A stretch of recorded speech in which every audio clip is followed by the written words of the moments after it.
Okay, going live right now. And we're rolling. What's up, you guys? It's Mad Mike Sports. Yes, it's Michael from Mad Mike Sports. New branding, new start on YouTube. And as you can see, we are using StreamYard for this episode of the Garage Area.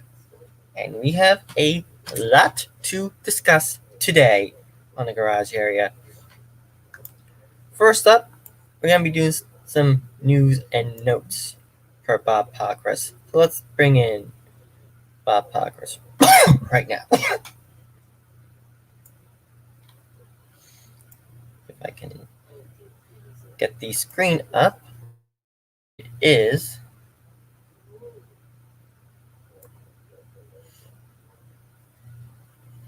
so. Last week was the All-Star race. We will get to the All-Star race soon. First, let's get to some news.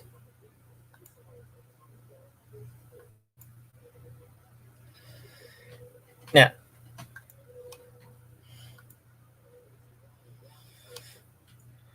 where shall I begin?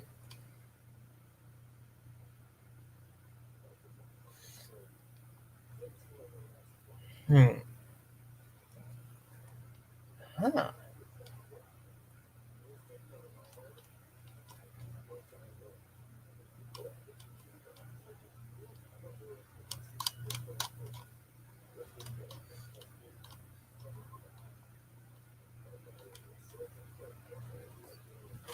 Saw a comment from one of my mods, Alex Ruan. So Kyle Busch isn't running that fifth race and has to let him run in trucks?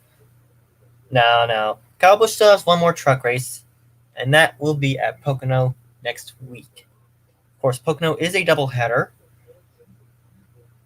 Cup race on the 27th, another Cup race on the 26th. So next week, 26th and 27th, will be at Pocono. Kyle Busch will run a truck race there. That'll close out his truck schedule for 2021. So Kyle Busch will run the truck race.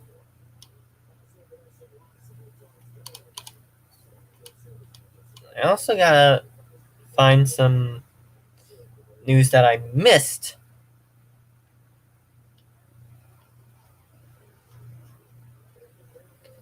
over the past week. So hang on a sec.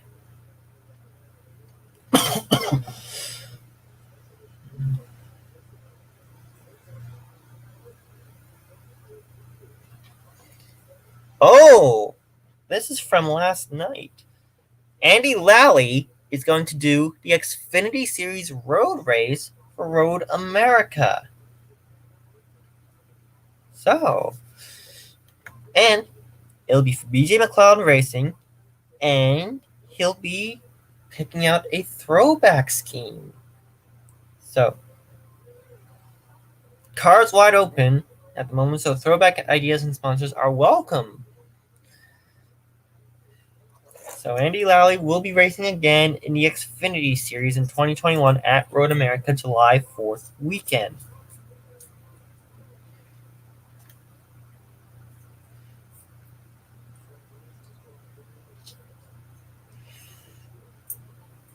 So what throwback scheme would you want him to use? Let's take a look at the comments. No comments as of yet. But I'm sure there will be soon. Oh, there were overtime rules in effect for the All-Star race. There was one overtime attempt in all rounds except the final round, which was unlimited attempts at a green-white checker.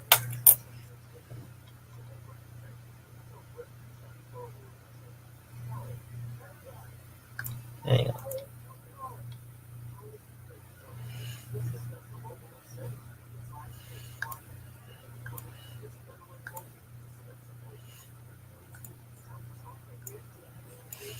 Hang on a sec. Let me refresh my page here.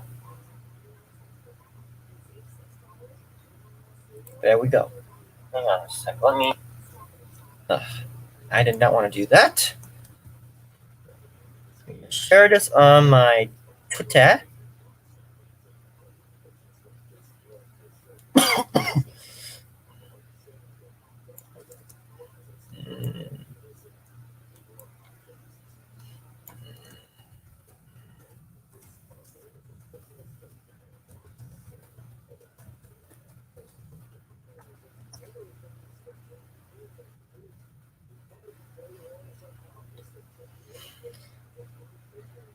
All right.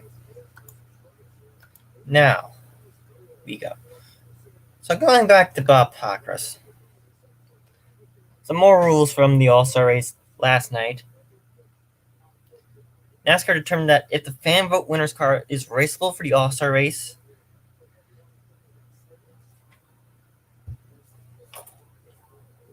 NASCAR determines if the fan vote winner's car is raceable for the All-Star race. If it's not, next driver in the fan vote gets in. No backup cars allowed.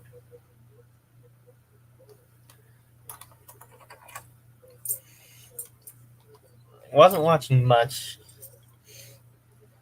I was flipping back and forth between my New Year's Rockin' Eve rewatch, my ABC game shows, and the All-Star race.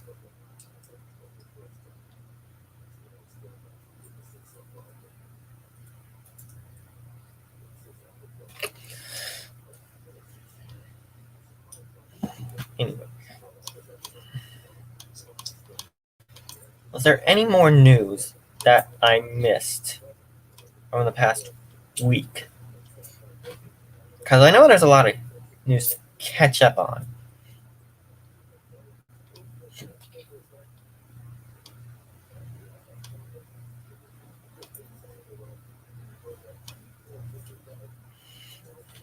Just scrolling down Bob Pockrass right now.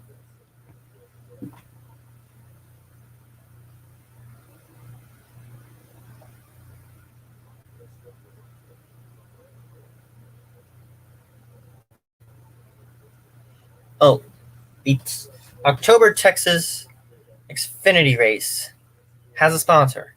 Andy's Frozen Custard. It will be the Andy's Frozen Custard 335.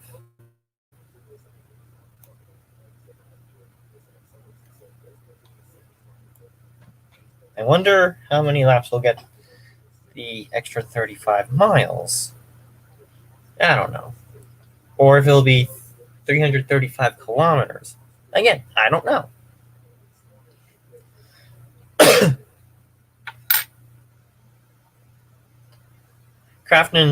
Matt Craft and Johnny Sauter swapped their over-the-wall crews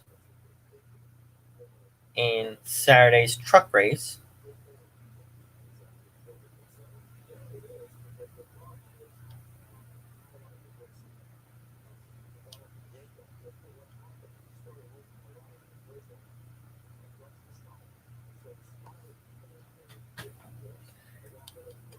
And it's still Cindric versus DiBenedetto in the 21. We know Cindric's going to be in the 21 next year.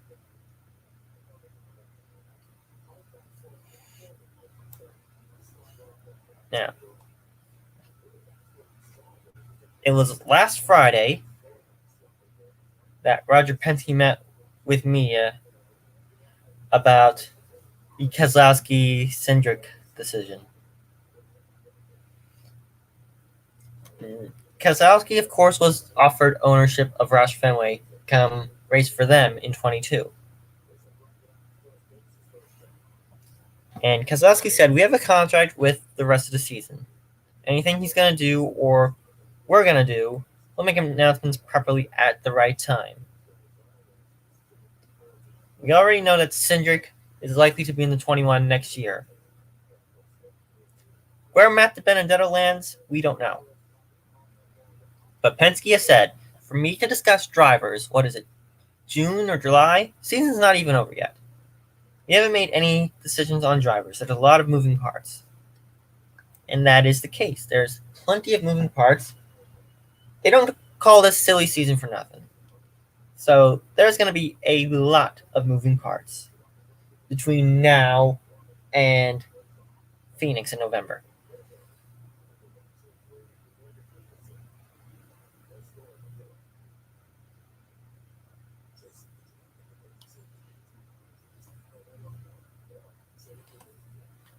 And of course, Nashville Super Speedway will bring back the Gibson guitar, as I was expecting they would. Anyway.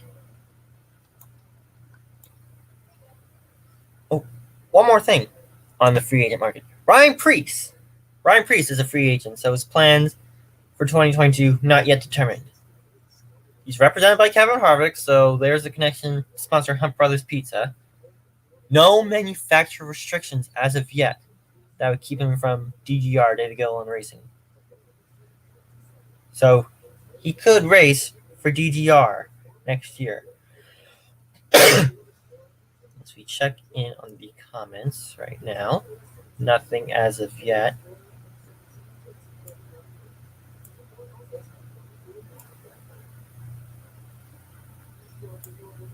Who's watching? Is anyone watching?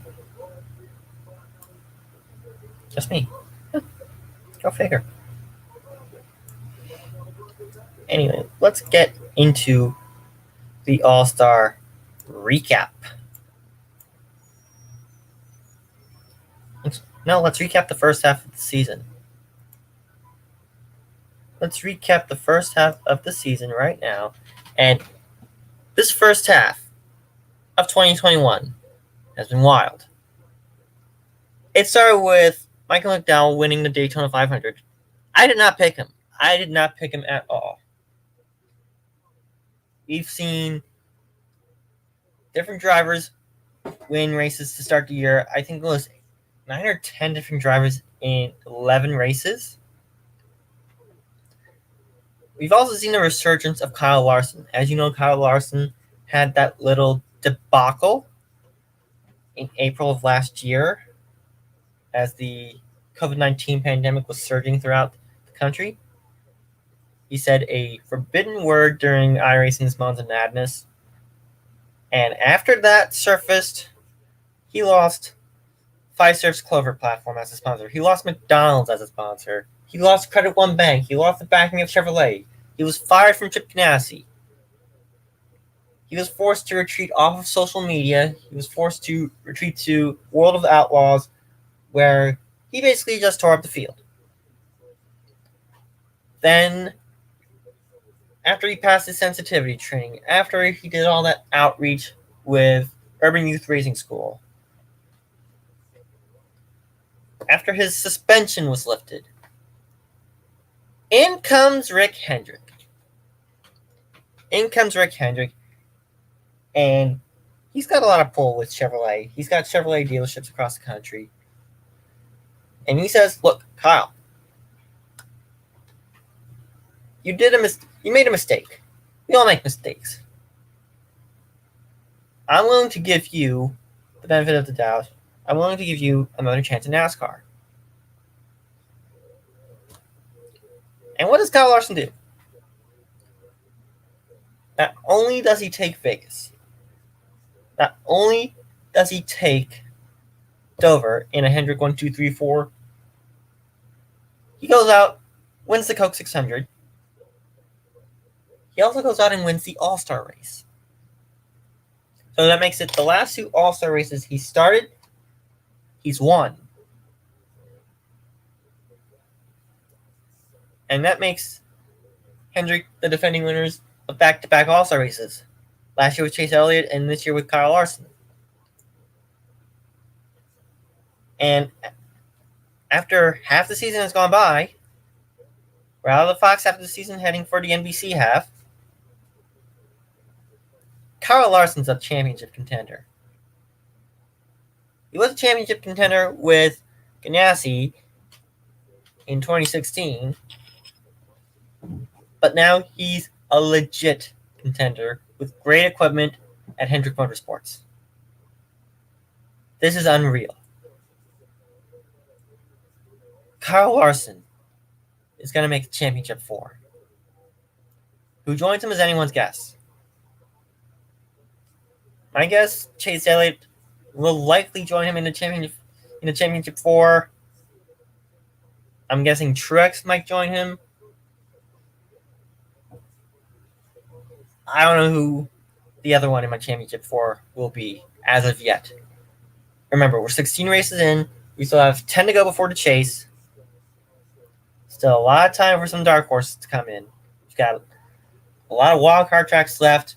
We've got the Indianapolis road course. We've got Road America coming up. We've got Nashville on Sunday. Of course, we've got Darlington to start the playoffs. This is not over by any means. Now let's go into the All-Star race.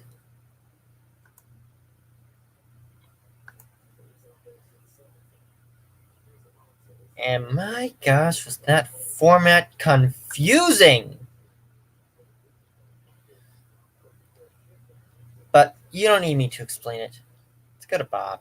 Let's go to Bob Pockris, shall we? Bob, please, take it away. Hey everyone, Bob Pockris from Fox Sports and some fast thoughts on the NASCAR All-Star race. Won by Kyle Larson, not a huge surprise. What'd you think? 6 rounds, inverts, 10-lap dash to the finish. I think the only thing I was used to was the 10-lap dash to the finish. It got a little bit confusing. I had a little bit of trouble trying to follow it, but maybe that was because I was trying to spend too much time on who was where and trying to figure out strategy and not just maybe trying to enjoy the race itself. Granted, it's Texas. It has been difficult to pass here at Texas. Again, you saw that tonight, only a couple of passes that really didn't occur except on restarts. And I think that's why NASCAR had this format, right? They wanted to have a lot of restarts. They wanted to keep them bunched together. That's why they went to the 5-10 aero package. But it was an attempt. I certainly say that it was, the most incredible thing ever. I wouldn't say it was the worst All-Star race ever. If it comes back here next year, I'd suggest maybe tinkering with the format a little bit. Maybe not have as much math. Maybe have a few more required pit stops or something to potentially mix up the field and to try to kind of jazz up an event that's really tough for NASCAR because every weekend is really an all-star weekend with all the top drivers in one site.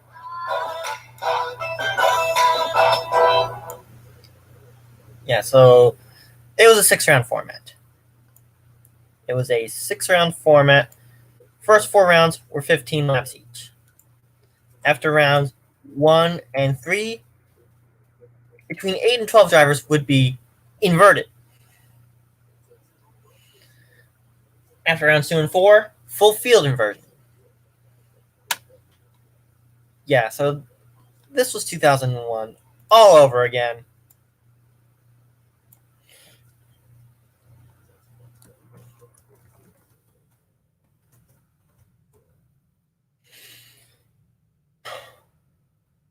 Round 5, 30 laps. Let's put my mic back on here. Anyway, in case you missed anything, rounds 1 through 4, 15 laps each. After rounds 1 and 3, between 8 and 12 cars were inverted. Rounds 2 and 4, full field inversion. Round 5 was a 30-lap round, and they had to have a pit stop somewhere in that round. After round 5, where you finished was where you started. Where you started for round 6 was determined by the total of the finishes from rounds 1 through 5. Whoever had the lowest total finish would start first, and second, and third, and so on. So you were basically playing golf for the first 5 rounds. Round 6 was a 10-lap dash to the finish, and only the green flag lap was counted. Really, guys? Really? Now, here's how I would tinker with the format. I would cut the 6th round. I would revert it back to the 4 25-lap quarters that we saw years back at Charlotte. With inversions after each of the first 3 rounds. Also, you would have to make a pit stop somewhere in those first 3 rounds.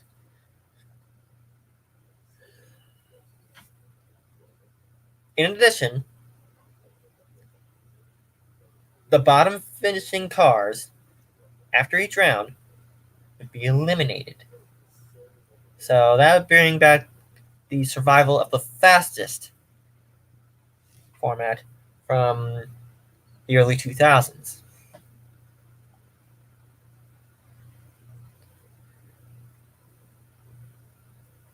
And the last segment is green flag laps only. As for overtime rules,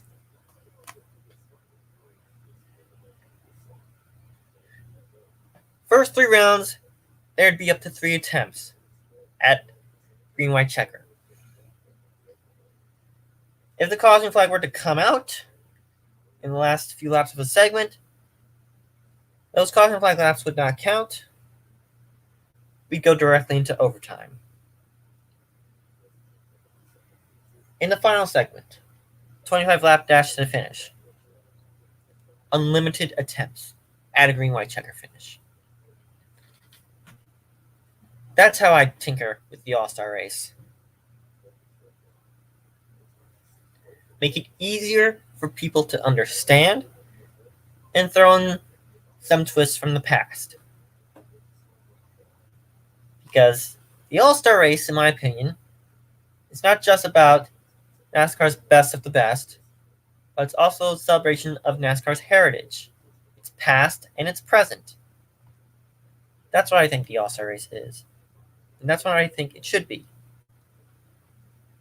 Celebration of their heritage and their top drivers.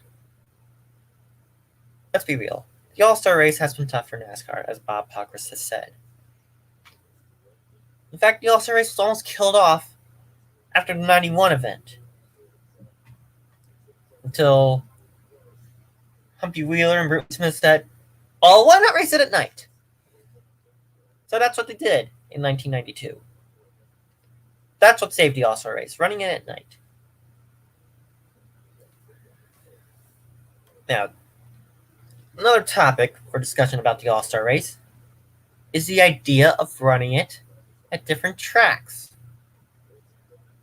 That was the original idea. First All-Star race was run at Charlotte in 1985. They moved it to Atlanta Motor Speedway in 86. That wasn't well received, mainly because it was on Mother's Day, a date normally avoided by NASCAR. Now, would I like to see the All-Star race move from track to track? I'd like to, yes. Do I think it's necessary? Mileage may vary on that one. But you be the judge. Anywho.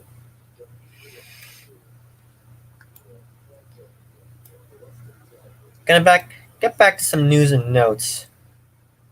Because I haven't checked in with some of the drivers of this All-Star race.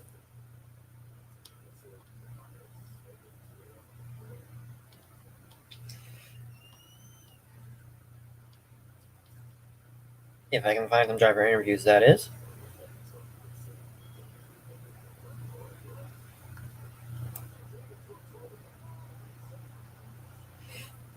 Okay.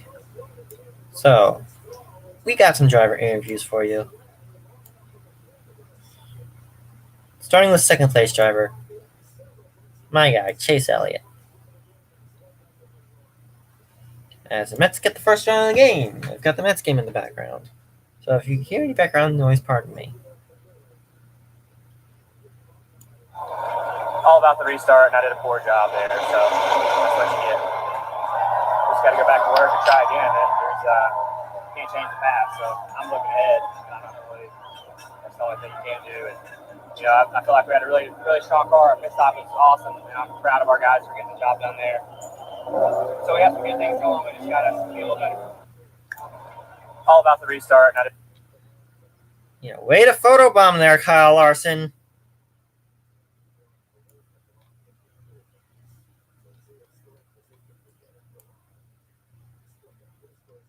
Chase finished third. Keselowski was second. Let's go to him now. His thoughts. Yeah, this is my second place finish in All-Star. It's really, really bittersweet. I feel like we're doing the right thing.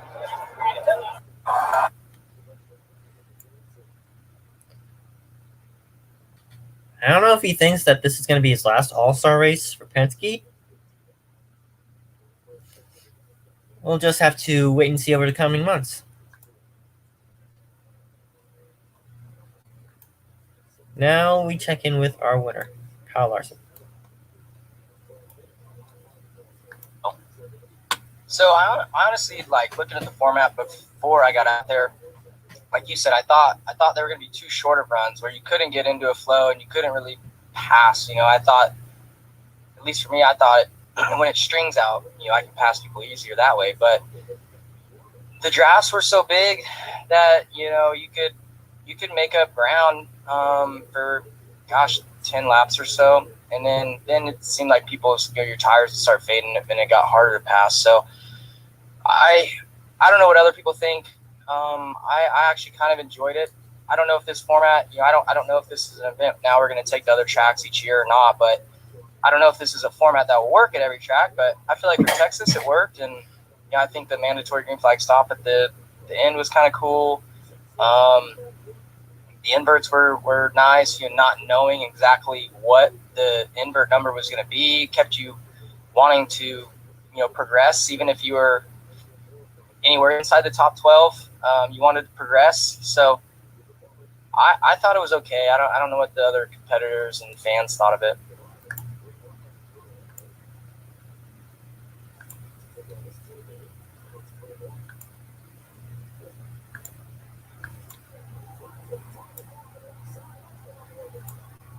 For me, I mean, I guess I'm the one winning, so I've got a different view of it. But our team, our overall Hendrick Motorsports is winning. So like when William won Homestead, I was pumped. When Alex has gotten his couple wins, I've been pumped. Even getting beat by him at Dover, like I was excited for him. When Chase won at Coda, like I was in the position to win the race, and the rain came out, and I was still happy for him and the team. So as long as our organization is winning, I'm cool with it. And so far, I think we all are as well. If we can keep running good and working together, we'll be, all four of us will be hard to beat. So we just got to keep that up. And, we have talks about it throughout the week. And, I think those are great conversations to have and get ahead of things. So, like I said, I enjoy racing my teammates. We race hard together. I thought we raced great today to kind of set us up to be up in the front, to give at least 3 opportunities to win this race. So going into that final 10 laps. So, I think we've worked well together. Obviously, it's proven, we've all been up front, a lot these last month and a half or so. Now let's take a look at Adam Stern, Sports Business Journal. I got myself a notification. Yeah. Anyway, Adam Stern, Sports Business Journal.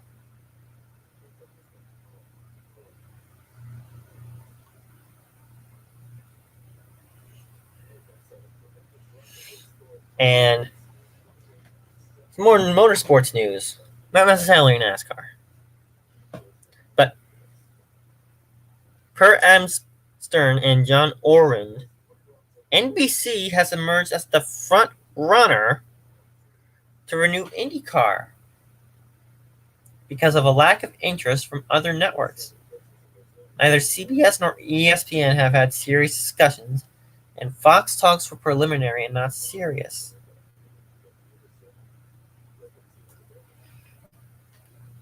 So, I've been keeping tabs on the IndyCar situation. Originally, it was apparent that CBS or ESPN would be the front runner. CBS being a new player in IndyCar, ESPN, of course, having held Indy rights since I believe the 90s, with ABC holding the Indy 500 for 50 plus years. But NBC may as well get him back.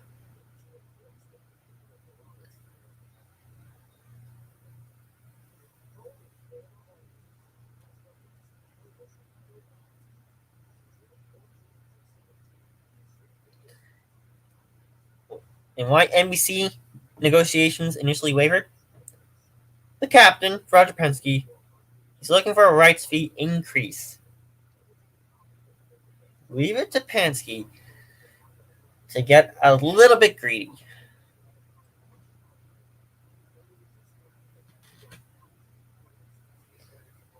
Oh, SRX, the Superstar Racing Experience. Inaugural SRX event at Stafford. Per TV ratings guide, CBS earned $1.3 million from Saturday night's inaugural SRX event at Stafford. Not a bad showing for CBS. Official numbers will be out early this week. But again, overall, not a bad showing.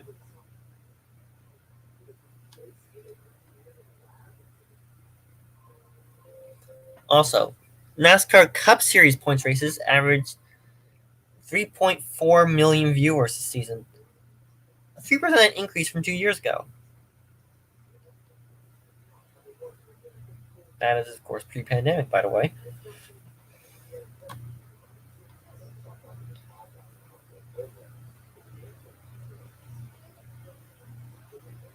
Oh, and that is excluding the rain impacted Daytona 500. When you figured that in,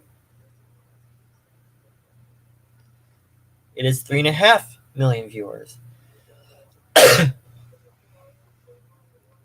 which is down 7% from 2019, where they averaged about 3.7 million viewers.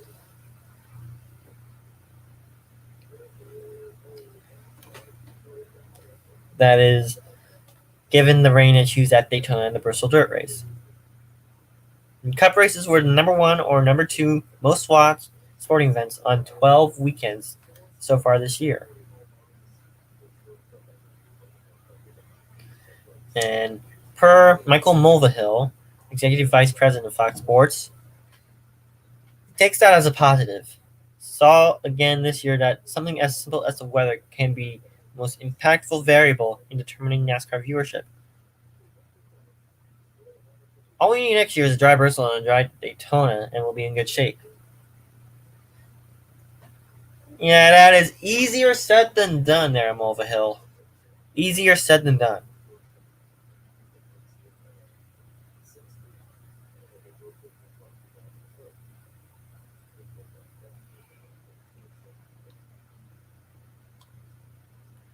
Oh, and this came to light last Tuesday.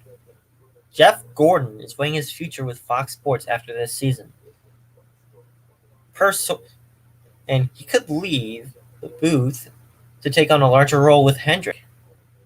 Jeff Gordon is part owner of Hendrick Motorsports and may as well could be next in line to take over that team once Rick Hendrick decides to inevitably hang it up. Yes, Gordon is enjoying that 3-man booth this year, but also finds the prospect of a big role within the team he called home for 24 years, Hendrick Motorsports, as wildly intriguing. Now, let's get my mug back up here. Let's get my mug back. Would I like to see Jeff Gordon back in the booth at Fox Daytona 2022? Answer, yes. I think he's really grown as a commentator, especially since Darrell Waltrip left. I think Darrell Waltrip really stunted his development as a commentator because Jeff and Darrell came from 2 different generations. Darrell Waltrip coming from the 80s and Jeff Gordon 90s through the 2010s. They had different perspectives. They had different ideas of what NASCAR has become. And they clashed. They were in conflict.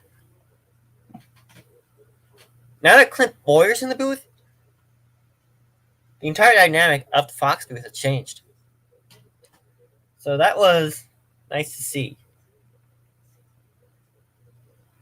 Jeff Gordon and Clint Boyer play off each other well, and they have the experience of Mike Joy to fall back on. Plus, you got Larry McReynolds, America's crew chief, as the rules analyst, and part-time weatherman, just in case there is inclement weather in the forecast. So, Jeff's really grown as a commentator. I'd love to see him stay in the Fox booth come 2022. If he does decide to leave the Fox booth in 2022, I'd like to see Jamie McMurray get upgraded to Clint Boyer's right-hand man. I think he's done a real nice job as one of the hosts of Race Hub. I believe he's done some Xfinity work or Truck Series work on the side. And you guys in the comments, you can either back me up or correct me on that one. But if Jeff Gordon does leave, Jamie McMurray's my pick.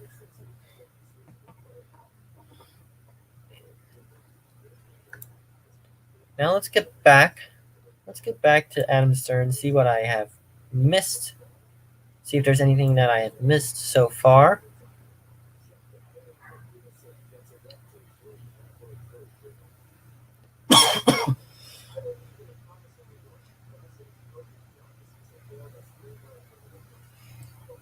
Oh, the Atlanta Motor Speedway July Xfinity race. That's getting a new sponsor. Credit Karma will be the sponsor of the July Xfinity race at Atlanta Motor Speedway. Credit Karma Money 250. Gosh, why are they naming these things nowadays?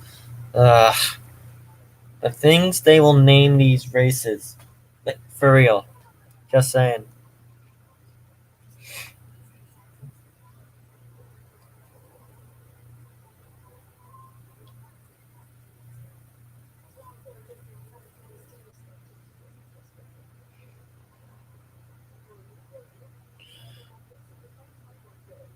Also,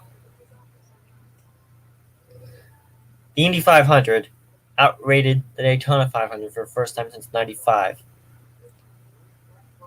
Of course, there's the caveat in that NASCAR's race was rain delayed and IndyCars had an attention-grabbing crowd, so I'm putting those caveats into consideration in terms of ratings. Anyway, that's going to do for news and notes.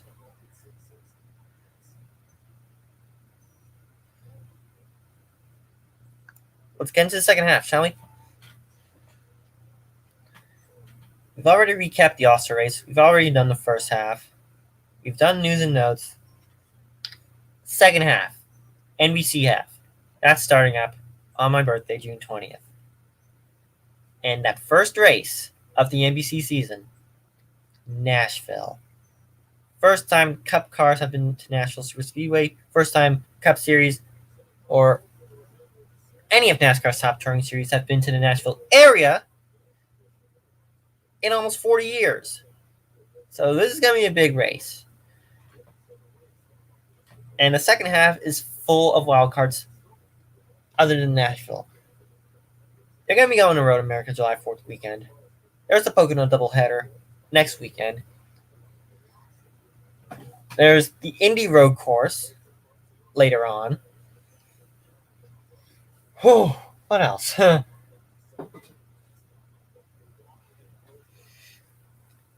We got the road course at Watkins Glen. Only one Michigan race this season.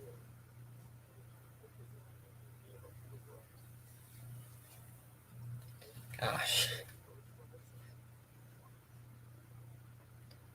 What else is on the schedule? I gotta take a look. 2021 Cup Series. They changed the Cup Series so much. They've changed the Cup schedule so much. It's hard to keep track of which races are where. Oh, that's right. Daytona is the season finale. Plus, they've moved Brickyard back to its traditional August date.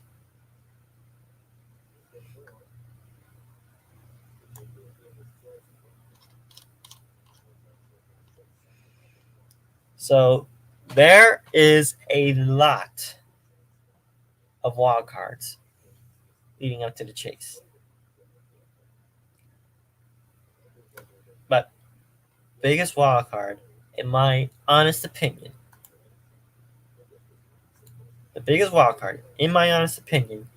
will be that Road America race. Reason being is that these drivers have not been to Road America before.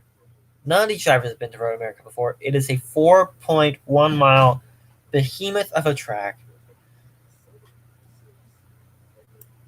Yet another road course, 14 turns.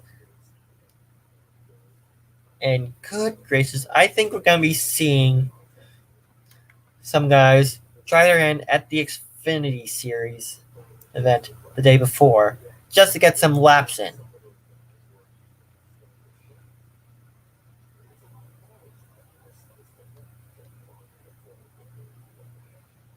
So this is going to be wild. This is going to be wild. I can tell you that much, like right now.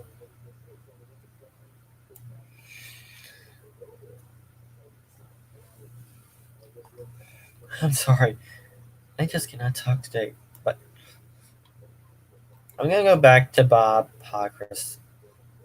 Take a look at the entry list for Nashville.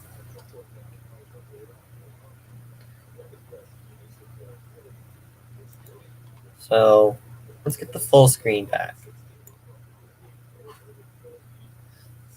So you're going to be looking ahead to Nashville for the time being.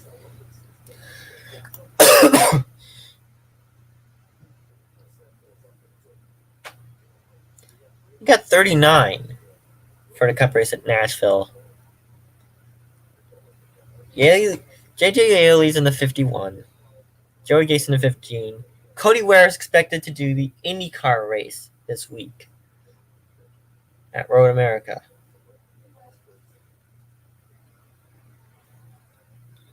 So, not so many surprises on this entry list. Yeah, 43 trucks for Nashville.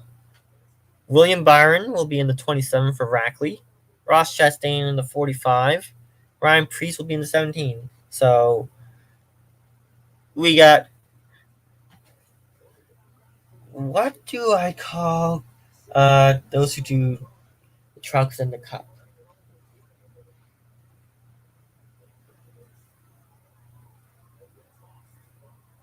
Three camp trappers on the grid for Nashville. Now, what about Xfinity? How many signal jumpers? Just two. Reddick in the 31, Kyle Busch 54. So 42 Xfinity cars for Nashville.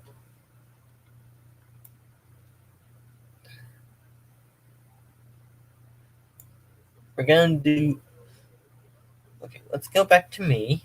And I'm going to do some second half preview. Some more second half preview.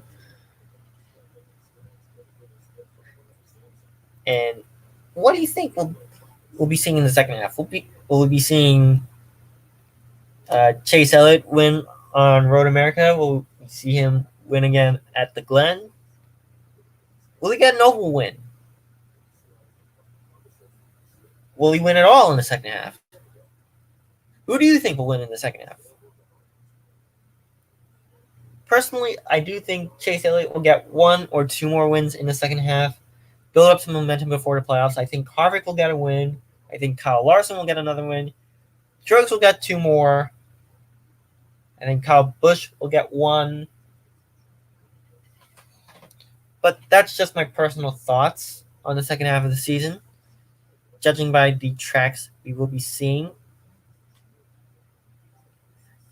Of course, we see Nashville. We see Pocono. We see a second Atlanta race. New Hampshire, Watkins Glen, Indy, Michigan. Daytona's a crapshoot. I can't predict Daytona. I really can't. But we see a lot of good tracks before we get to the chase at Darlington September 5th. But that's just my thoughts on it.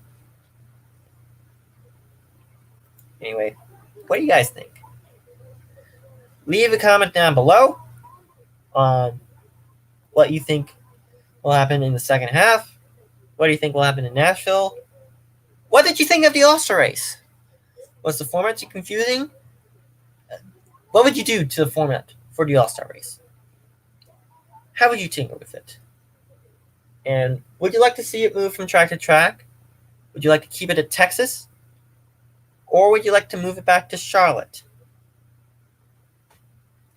Also, what do you think happens with Jeff Gordon in the Fox booth? Does he stay or does he take on a bigger role at Hendrick? Leave a comment down below, and I will see you Sunday for the Ally 400. Later. And as Kim would say at the end of every one of her streams, your drivers are not the same. Your drivers are nothing without your support. So leave a comment down below for your favorite driver. Cheer on your favorite driver. Later, guys.